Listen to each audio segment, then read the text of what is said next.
Nós temos que ler Bolsonaro, temos que ler o Chega e temos que ler o Sueco a partir da nossa realidade. Temos que aprender a pensar a partir de nós, a ter as nossas prioridades e a jogarmos num xadrez em que sabemos que somos mais fracos, mas estamos dispostos, custe o que custar, a fazer com que as nossas decisões, as nossas culturas possam prevalecer. Obrigado, professor, por mais essa oportunidade de poder conversar, não é, sobre assuntos variados. Me interessa mais explorar aquilo que o professor poderia apresentar como pensamento livre, não ali fechado nas regras da ciência e tudo mais, sobre dois temas que eu acho extremamente pertinentes de debater e que é a questão ecológica e a tecnologia e o nosso sistema político, né? E esta curiosidade surge... Isso faz 3 temas.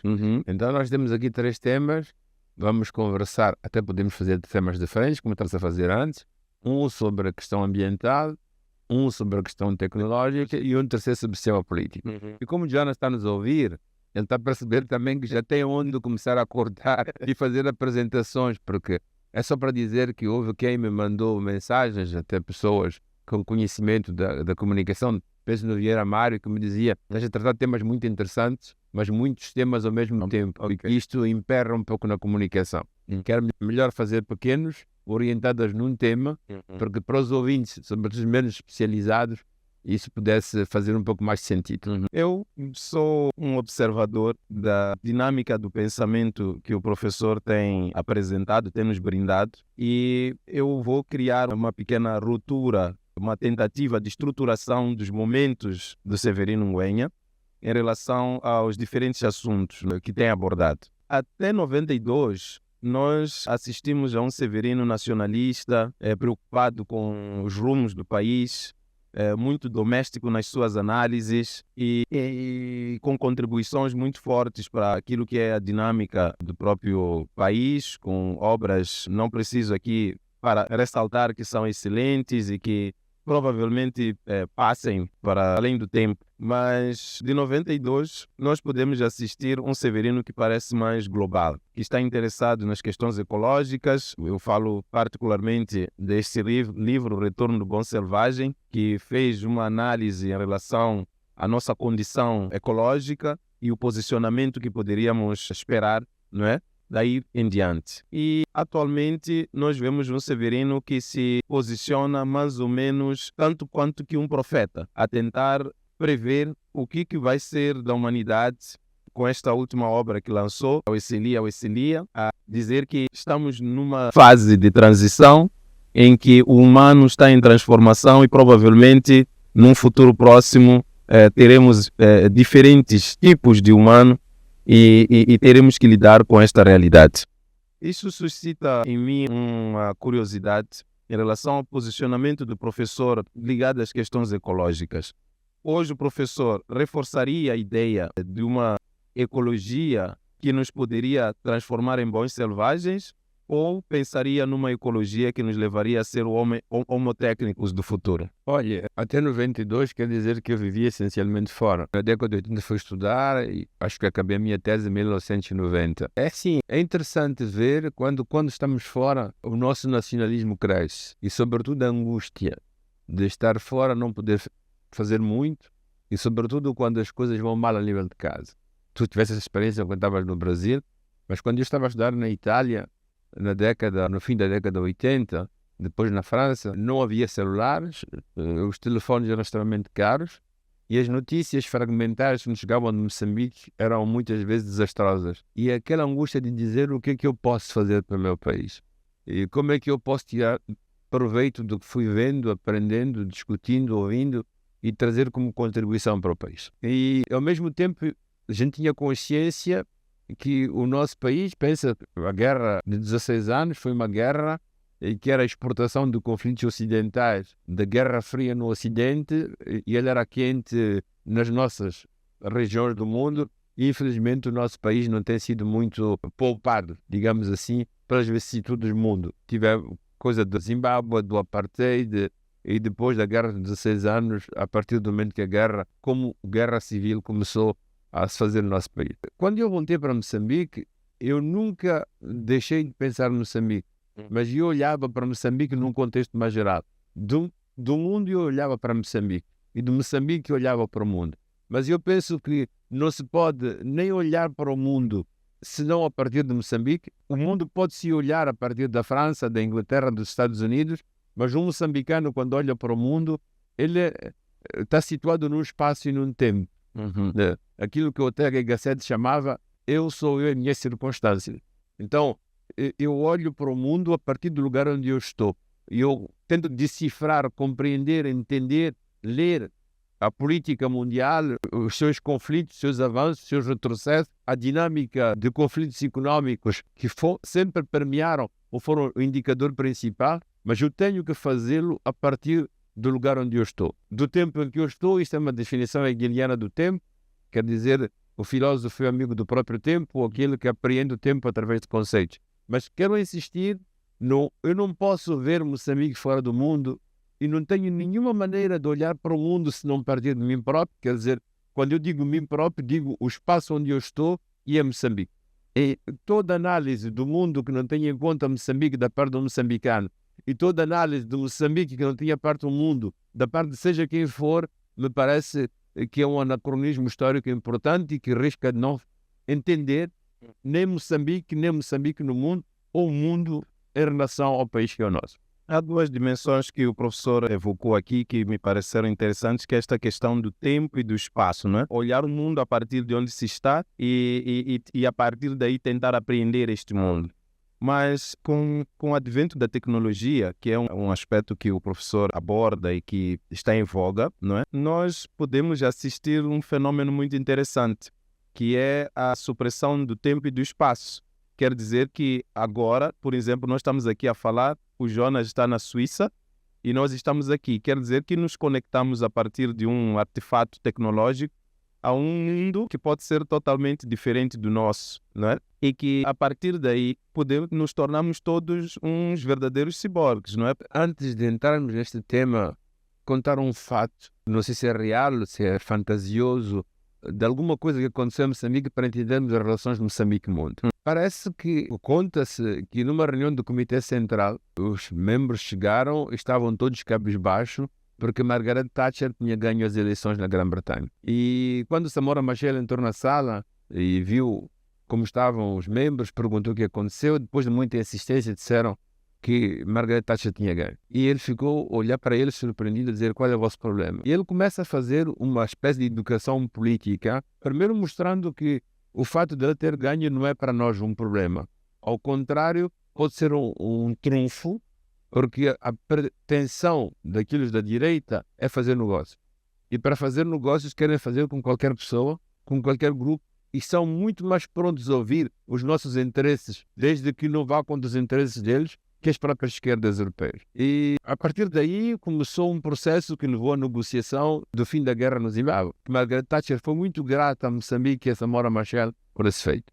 Isso lembra-me outros fenómenos históricos muito interessantes. Sabias, por exemplo, que quando a partilha de Berlim, em 1885, em muitos países, na França nomeadamente, quem estava pronto a colonizar a África eram as esquerdas. E as direitas não queriam, porque perguntavam-se quanto dinheiro vamos perder com isso tudo. Como não queriam dinheiro, não queriam colonizar. Os idealistas de esquerda foram aqueles que prontificaram-se a fazer o processo colonial que nós subimos. Outra coisa é ver, tu pensas no Álvaro Cunhal, presidente do Partido Comunista Português, pensas em Mário Soares, o presidente do Partido Socialista, foi quem assinou os acordos de Lausanne. Esses indivíduos eram contra o sistema fascista que imperava em Portugal. Queriam entrar na Europa, queriam democracias para o Ocidente, mas a questão colonial era outra coisa. Quer dizer que os pretos que nós éramos, os colonizados que nós éramos, não estavam contemplados na descolonização. Por isso a gente tem que olhar, quando a gente diz esquerda, direita, é muito perigoso pensar esquerda e direita no Ocidente e mobilizá-la. Pensar que as esquerdas do Ocidente são nossas amigas, porque nós somos marxianamente do lado dos explorados como eles. Eles querem libertar-se da própria exploração, mas isso não equaciona-se imediatamente como vontade de fazer com que esta libertação da opressão seja extensiva também a nós. Pensa na Constituição americana, que diz logo no início que os homens nascem iguais, mas diz logo a seguir a outro tipo de homens. Pensa que os revolucionários americanos não tiveram nenhuma dificuldade ao mesmo tempo que proclamavam a liberdade para eles, continuaram a ter escravos. Este mesmo paradoxo reperpõe-se na Revolução Francesa.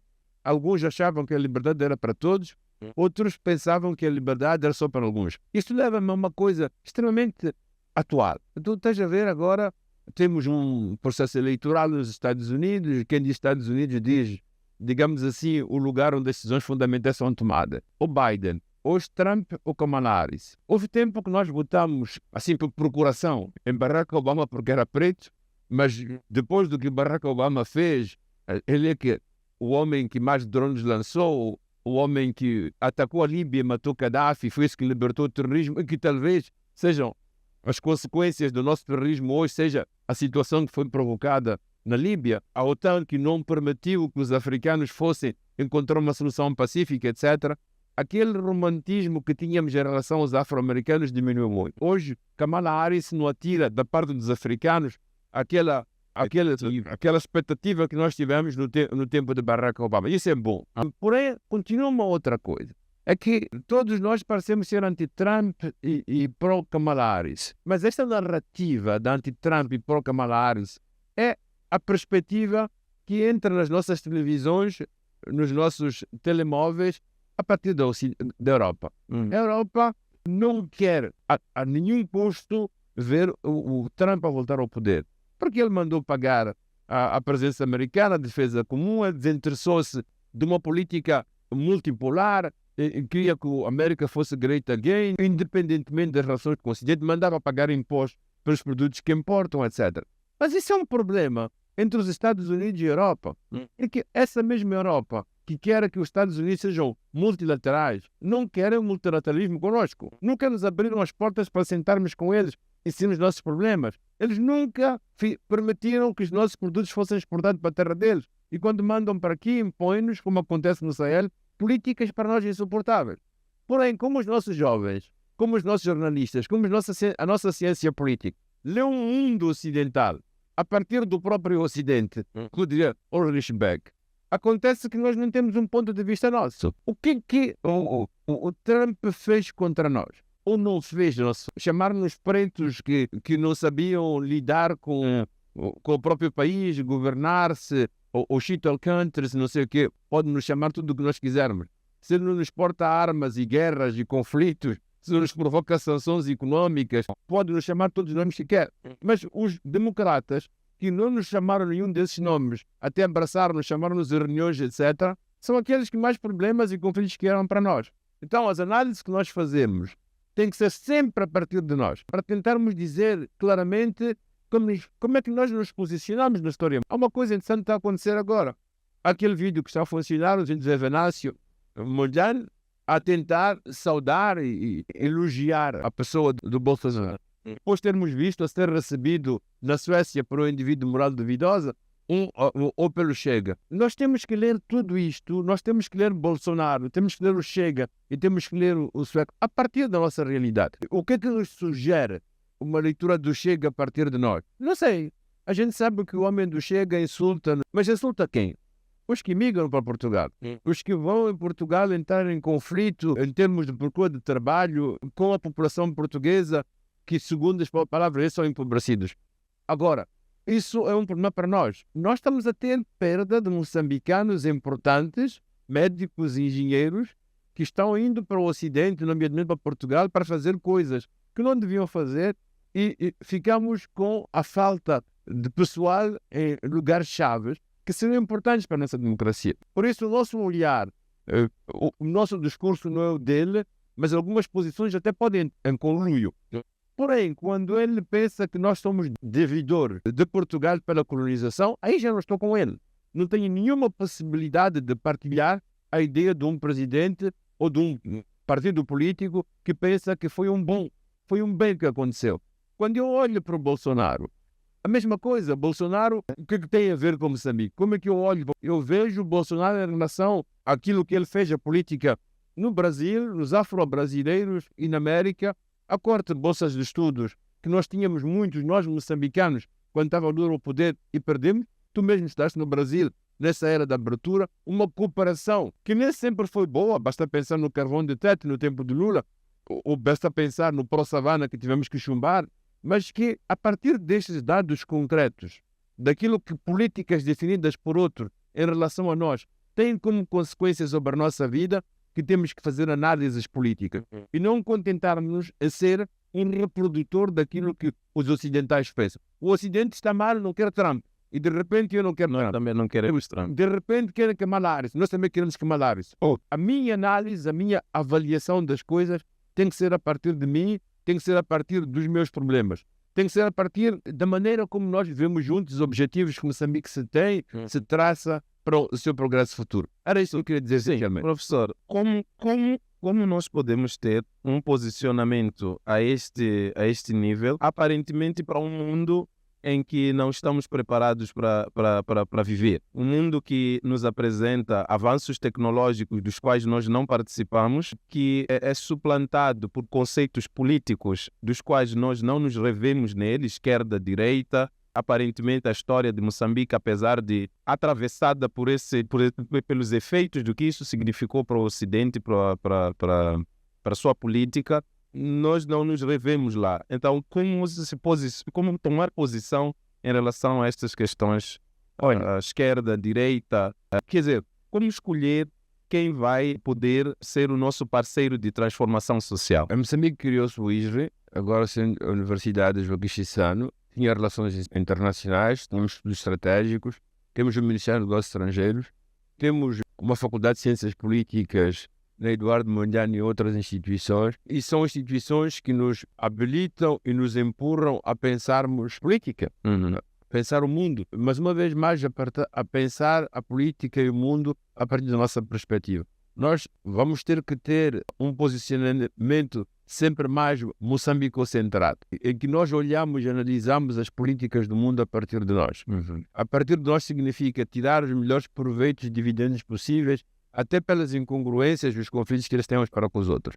Não sermos simplesmente um lugar de reprodução de discurso, de questões que são reproduzidas pelos outros, que isso não faz sentido. Agora, a questão da esquerda-direita para nós põe-se diferentemente. Eu estava a ouvir uma vez o presidente do Uganda, Museveni, a dizer que nós somos weak, somos fracos, e que esta fraqueza estrutural do continente africano nos valeu a escravatura que durou 5 séculos. Eu não sei se as pessoas imaginam que são 5 séculos. São 500 anos. E 500 anos onde 200 milhões de pessoas foram transportadas assim selvaticamente para o continente americano. Isso destruturou completamente o nosso continente. Ainda hoje nós não conseguimos uma reestruturação, e esse processo não foi só destruturante, é que boa parte da riqueza que o Ocidente teve foi produzida por estes homens, ou em parte com a contribuição deles. Mesmo quando tu pensas na criação de uma universidade, o que é uma universidade? O que é um centro de investigação? É um lugar, é um espaço em que indivíduos não produzem comida, não produzem a própria alimentação, o próprio vestuário, produzem ideias, produzem saber e produzem conhecimento. Para que uma sociedade possa libertar espaço e tempo, para que uma parte de si possa concentrar-se na investigação e na produção de saber e do conhecimento, ela tem que ter satisfeito as necessidades. Quer dizer que os africanos permitiram, com o trabalho não pago, com o trabalho escravo, a libertação do tempo, e que foi esse tempo que permitiu a criação de escolas, universidades, igrejas, pensamento e etc. Ao mesmo tempo que os africanos lutavam pela sua existência primária, a solução dos seus problemas no próprio continente. Então nós participamos de muitas maneiras neste desenvolvimento do Ocidente. E isso criou esta ruptura, fez com que o Ocidente avançasse velocidade vertiginosa. O século XIII foi o século em que as economias no mundo estavam mais ou menos em condições comparáveis. Desde o século XV, a diferença foi aumentando. E cada dia que passa, aumenta ainda mais. Os últimos 50, 100 anos foram terrivelmente os mais devastantes em termos de desequilíbrios e desigualdades. Tu pensa que se nós fomos escravizados no século XV, porque não tínhamos tecnologia suficiente para competir com eles, não tínhamos o conhecimento da bússola, do mar, toda a arte de navegação, o que lhes facilitou o trabalho, não tínhamos alma de pobre, etc. Mas também não tínhamos a crueldade suficiente na organização de poderes políticos e do Estado que eles tinham. Se isso foi, digamos assim, o que facilitou a empresa escravocrata que eles realizaram sobre nós, no século XIX, essa tecnologia tinha aumentado muito mais em termos de diferença. E hoje, no século XXI, estamos na diferença maior em termos tecnológicos que a história jamais produziu. De um lado, nós não conseguimos fazer a nossa bicicleta, o único meio de transporte moçambicano é o chova, e para o chova precisa de rodas que não sabes fazer, e eles fazem turismo para a Lua. Quer dizer, nunca houve uma diferença tão grande como aquela que temos hoje. E as universidades têm um papel importante. O papel importante não é simplesmente para pensar a partir de nós, mas a pensar como é que nós podemos posicionar no espaço mundo, onde as diferenças económicas, políticas e sociais não cessam, mas aumentam cada vez mais. Esta é a primeira coisa que temos que ter. A segunda coisa é que nós temos que pensar o mundo a partir de nós. Volto ao que dizíamos Seven. Como é que os africanos ficaram independentes? Ficamos independentes porque, pelas nossas revoltas, nós revoltamos durante 5 séculos. Nós morremos, fomos de fora os oceanos. Houve gente que foi decapitada, morreu no Brasil, nos Estados Unidos, na Jamaica. Quando chegaram, depois de 5 séculos, quando acabou a escravatura, no Brasil acabou em 1865. E em 1885 já estávamos de novo na divisão do continente africano pelo colonialismo. E eles vieram sem escrúpulos dividir a África em pedacinhos, obrigar as... Enfim, não vale a pena contar a epopeia vitoriosa destes homens grandes, brilhantes e sem escrúpulos sobre a massa negra que nós somos. Agora, como é que este fenómeno terminou? É preciso recordar-se que a guerra de secessão nos Estados Unidos não foi uma guerra para libertar pretos, mas tinha a ver com os meios de produção. É que a escravatura como sistema já não era rentável. Então era preciso libertar, criar um novo sistema em que o preto deixou de ser escravo e passou a ser operário. Mas ao mesmo tempo estava a subentrar uma nova energia. A mão africana, os seus músculos foram substituídos pela máquina. Estamos em plena chegada da Revolução Industrial. Em 1917, com a Revolução Russa, há um desentendimento total. E este desentendimento que abre espaço para que a gente tenha caminhos que levam a independências. E o segundo desentendimento em 48, quando a China faz a Revolução. Essas são as palavras nem sequer as minhas. Quer dizer, a nossa leitura da história não tem que ser esquerda-direita. Porque essa mesma esquerda, se você lê Marx, nunca pensou que tinha que ser também a libertação de negros ou de pretos. Hannah Arendt, nos anos 50, 60, ainda pensa que nos Estados Unidos o negro não é uma questão social. Quer dizer, nós não somos parte da história, da historicidade. Hegel tinha razão nisto. Então, a nossa leitura de história, mas até a nossa leitura dos meios de comunicação, muitas vezes brilha pela incompetência das pessoas que as fazem. E não incompetência em termos de competência jornalística ou profissional, mas de capacidade de posicionar-se no interior da nossa própria história e do momento histórico que vivemos para nos perguntarmos como é que podemos tirar proveito da situação em curso para aumentarmos o nível de liberdade e diminuirmos o nível de dependência que ainda hoje se abate sobre nós na relação que temos no mundo do Norte. Você pode ver o que é Moçambique. Hoje Moçambique faz o que o FMI e o Banco Mundial decidem que tem que fazer. Nunca estivemos tão dependentes, mas o FMI e o Banco Mundial o que é? São instituições criadas pelos vencedores de guerra para impor o seu próprio sistema. Ele é financiado, o Banco Mundial e o FMI, por países. Esses países, como a mão dizem cooperantes, são os mesmos que o outro impõe-nos coisas que nunca fariam nos próprios países. Nunca diriam a todos os seus cidadãos de um dia para o outro 60 anos é o limite para entrar na função pública. Eles nunca diriam aos estudantes que acabaram de estudar, fazer universidade, vocês não têm lugar como professores, como médicos, no vosso próprio país, no nosso sistema. E são esses mesmos países que encorajam a migração dos nossos talentos para ir para lá. Nós temos que pensar o que acontece a partir de nós para proteger e protegermos-nos como pessoas, como sociedade e como país. Moçambique virou toda a economia para o gás e para o petróleo. O que aconteceu? Para além da guerra de curso, temos a Total que diz sim, amanhã não, amanhã sim. Agora a ExxonMobil vem nos dizer a mesma coisa. Os planos deles, a maneira como eles pensam, é a partir deles para os próprios interesses e próprios benefícios. O problema não é só eles, somos nós.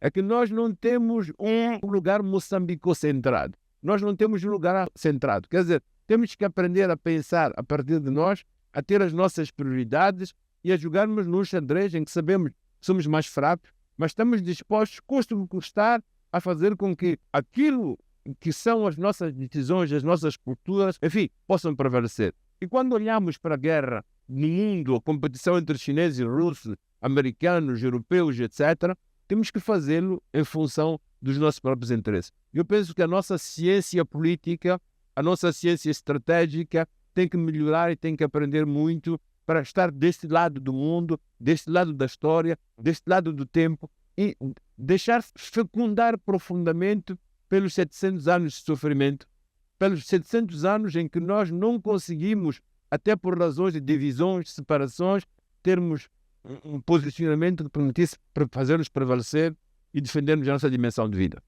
Isso é muito profundo o que o professor diz, porque de fato remete a uma necessidade de reflexão. Mas o entendimento que se tem é que com o avançar da tecnologia, nós acabamos por perder esta capacidade de maturação da personalidade em função da alta conectividade, quer dizer, nós estamos a supressão, não é? O suprimento, não sei qual seria o termo, entre o tempo e o espaço, faz com que nós tenhamos que resolver e pensar a nossa vida no imediatismo, não é? Tudo queremos o imediato, vamos buscar, queremos resolver as coisas rapidamente. Na perspectiva que o professor levanta, não, no geral do seu pensamento, não é possível pensar em um futuro sem tocar nas questões tecnológicas. Não é possível pensar um futuro sem dominar a ciência e a técnica, não é? Isto remete-me a um pequeno pensamento em relação à nossa condição, que é o seguinte: a ecologia ou as questões sociais, ambientais, não é? A questão política e a questão econômica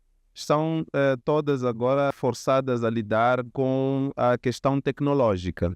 E esta questão tecnológica surge como uma promessa de resolver a condição humana na natureza, nesta relação homem-natureza. Quer dizer, através da tecnologia nós podemos transformar a natureza. Essa tecnologia rudimentar que o professor bem indicou, transformada no século XVIII e depois trouxe as suas consequências para o século XX, estamos a vivê-las no século XXI, é a mesma tecnologia que vem como uma promessa de resolução para a criação de sustentabilidade. Então temos aí as invenções, painéis solares, enfim, investimento em energia azul, verde, etc. Quer dizer, essas coisas todas dependem do domínio da ciência e da técnica. Condição de melhoria do sistema de vida passa por uma decisão política de adoção de novas formas de ser e estar. Quer dizer, abandono da pretensão capitalista e outras coisas. Mas, por outro lado, traz consigo um dilema que nós devemos decidir. Se abraçamos a esquerda, nós estamos a dizer ideologicamente que nós tomamos a posição da igualdade. Somos todos iguais e assim considerados. Se abraçamos a direita, nós estamos a dizer que assumimos a desigualdade.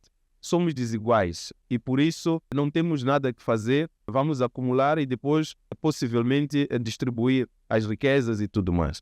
Então, nesse sentido, a questão ecológica, não é? A pertença, a partilha de um mundo comum, esse discurso em relação à sustentabilidade, parece que tomou uma decisão. Já que estamos na impossibilidade de abandonar o nosso modo de vida, não temos como permitir que a natureza retome ao seu estágio por onde possa continuar a suprir e a oferecer benesses ao homem sem prejuízo, sem impactos negativos fortes sobre ela. Então vamos modificar o homem, não é? O homem nós podemos modificar.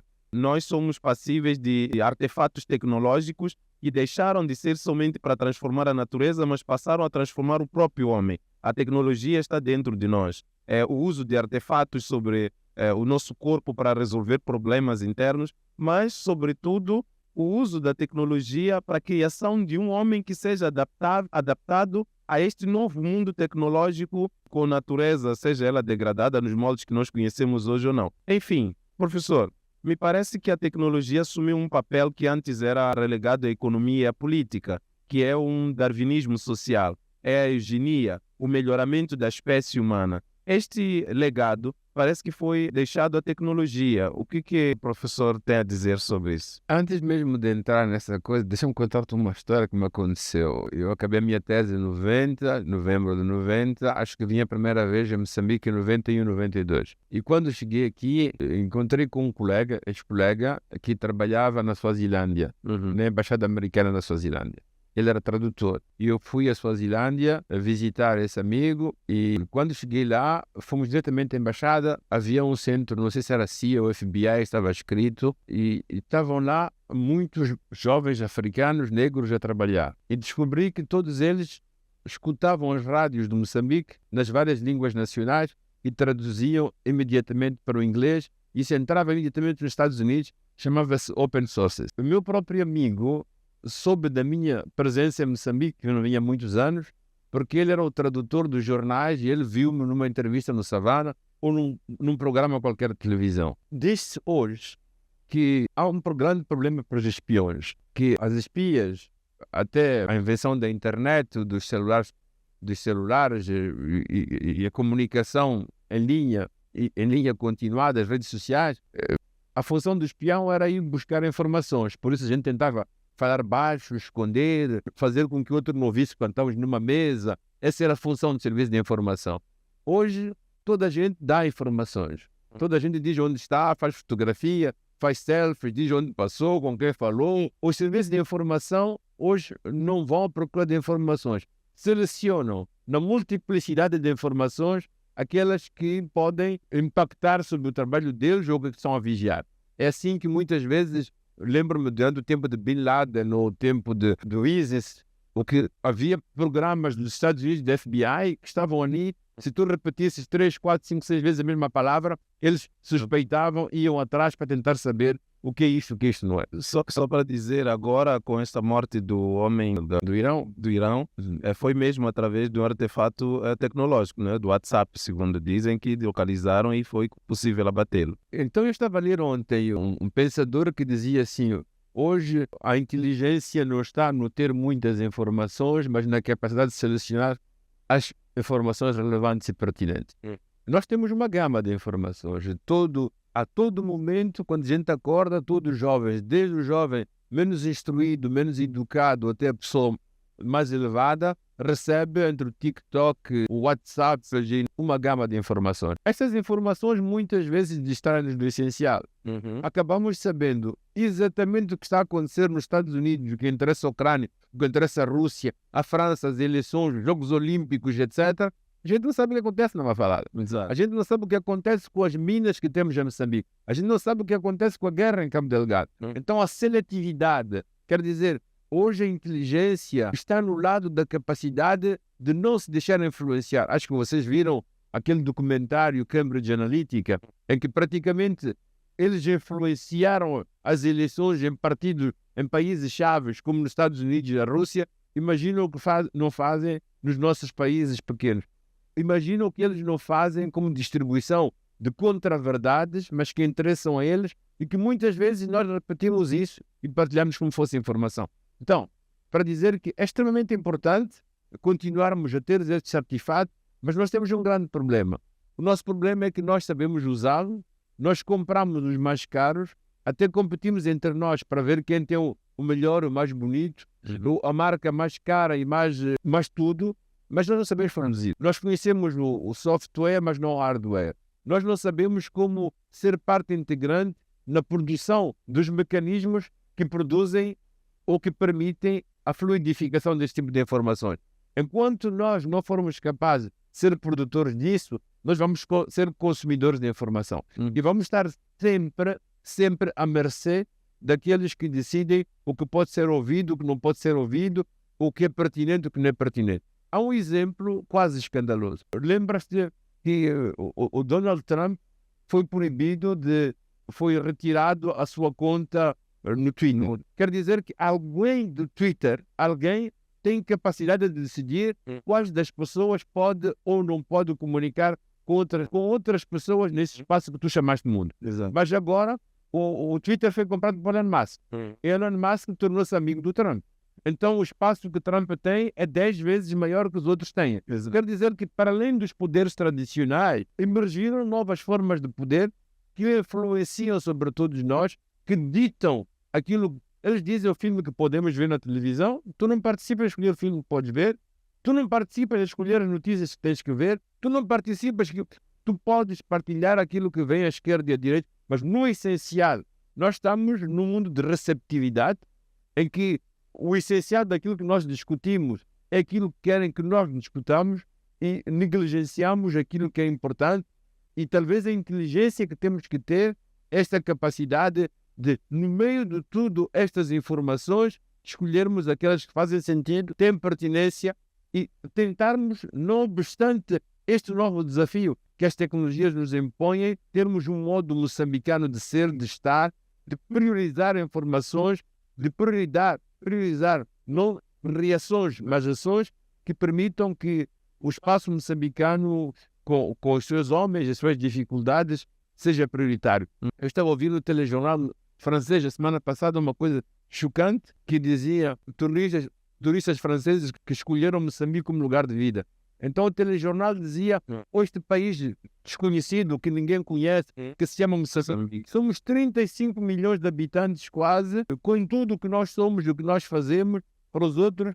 Nós somos um povo selvagem, meio desconhecido no meio do Oceano Índico, e isso não é dito a Hegel no século XIX. É dito num telejornal francês, onde a Total tentou investir o maior capital jamais investido num país africano. Mas nós continuamos a ter desconhecido. Então, é preciso termos um posicionamento, uma leitura do mundo que não faça da compreensão que eles têm de nós a nossa maneira de nos pensarmos, mas que tenhamos a nós próprios uma alavanca. E se é necessário negar esta historicidade em que eles estão no centro, nós estamos na periferia, então vamos dar razão ao Fukuyama, vamos abandonar a história universal para escrevermos uma história periférica. Aliás, os filósofos têm dito e têm insistido muito que esta universalidade em que o Ocidente está sempre no centro, nós na periferia tem que acabar.